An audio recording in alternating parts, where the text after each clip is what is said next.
Imagine a woman standing in a field of yellow mustard flowers. She's wearing a white chiffon sari. The wind is moving through the flowers. The Himalayas are somewhere behind her, white and massive and eternal. She turns to look at someone just off screen, and in that single moment, that one frame, you feel something. You feel longing, you feel beauty, you feel the particular of loving someone so much it frightens you. That image did not exist in Indian cinema before one man put it there. That man was Yash Chopra.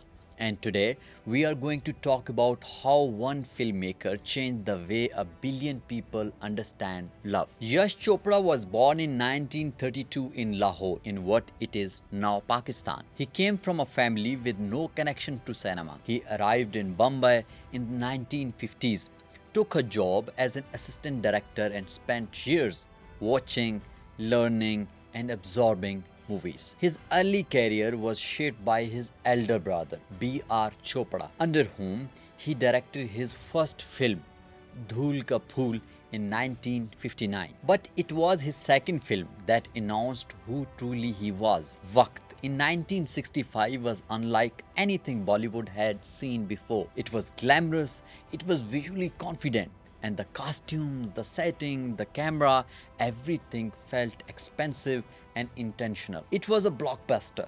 It made him a major director. But Yash Chopra was not satisfied with just making blockbusters. He wanted to make something more personal, something that came from the deepest part of what he believed about human beings. He believed in love, not sentimental love, not convenient love, but the kind of love that is inconvenient, that is overwhelming, that transforms you whether you want it or not. Every film he made for the next 4 decades was in some way an attempt to put that feeling on screen. Yash Chopra was the first Bollywood director to use landscape not as a backdrop but as emotional language. Before him, outdoor sequences in Hindi cinema were functional. The hero runs through a field, the couple dances in a garden. After him, landscape became feeling.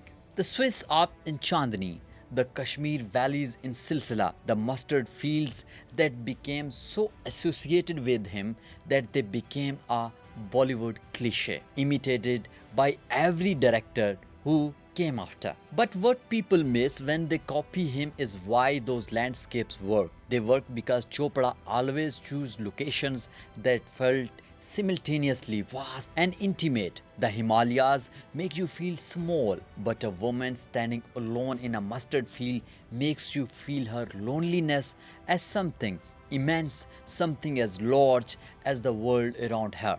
He understood that the biggest emotions needed the biggest spaces. The chiffon sari and the poetry of costume. Yash Chopra dressed his heroines in white and off-white chiffon sarees and created an entire visual identity for romantic femininity in Indian cinema. The chiffon sari moves as the wind. It catches light. It is simultaneously modest and breathtaking. It is the perfect garment for a woman in landscape, delicate against the vastness. His collaboration with costume designer Pamela Chopra produced some of the most iconic looks in Bollywood history. Rekha in Silsila, Siri Devi in Chandni, Madhuri Dixit in Dil To Pagal Hai. No director in Bollywood history had a more productive relationship with music than Yash Chopra. He worked with Lata Mangeshkar, with Muhammad Rafi, with Asha Bhosle, his films with the composer Shiv Hari, Silsila, Vijay, Chandni, Lamhe produced some of the most beloved songs in the Hindi film canon. But here is what was different about how Chopra used music. He did not use songs as interruptions. He used them as the emotional truth of the scene. The song is what the character feel but cannot say in dialogue. Remove the songs from a Yash Chopra film and you have removed the film's heart. This is perhaps the most underrated aspect of Yash Chopra's genius. In an industry that often reduced women to mothers, martyrs, a reward for the hero. Yash Chopra made films where the woman's inner life was the subject of the film. In Silsila, the female lead is caught between duty and desire. In Lamhe, the heroine navigates a love that defies every social expectation. In Chandni, a woman chooses her own dignity over love. His women think, they want, they decide, they suffer consequences that are not punishment but realities. This was, and in some ways still is, radical for mainstream Indian cinema. All of his films, I believe Silsila from 1981 is his masterpiece. Not because it was his biggest hit.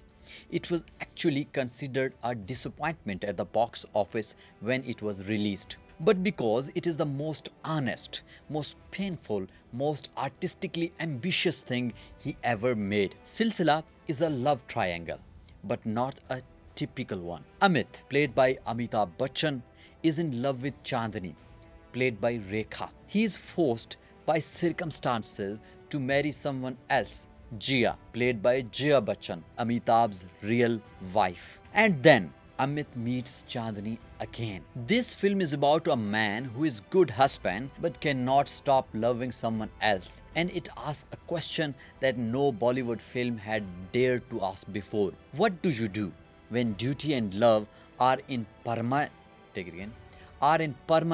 conflict? It does not give you a comfortable answer. It does not punish the lovers or reward the faithful wife with a redemptive ending that ties everything neatly together.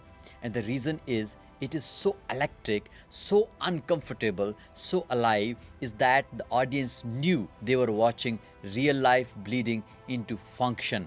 Amitabh, Jia and Rekha were not just characters.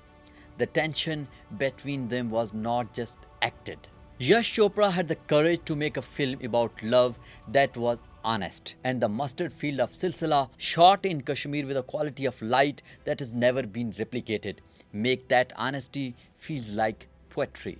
Yash Chopra directed his last film Tak Hai Jaan in 2012. He passed away that same year, just a few weeks before it released. He was 80 years old. He was still on set. He was still making films about love. His influence on Bollywood is so total that it is almost impossible to separate. Every romantic film made in India since the 90s, 70s owes something to him. The outdoor song sequences, the chiffon sarees, the idea that a love story deserved the same visual ambition as an action film. His son Aditya Chopra took his aesthetic and built it into one of the Bollywood's most successful studios, Yash Raj Films, which continues to produce the romantic genre his father defined. But perhaps the greatest tribute to Yash Chopra is this. Decades after his best films were made, young people who were not born when Chandni or Lamhe or Silsile released still seeks them out, still watches them, and small phone on screens in university rooms and feel something. That is not nostalgia, that is art. Art that transcends its moment because it captures something more permanent about what it feels like to be human in love and afraid. And now, my question for you.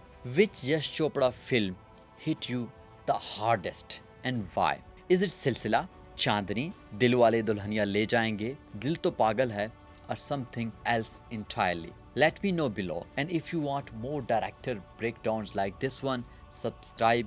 I have a lot more to come.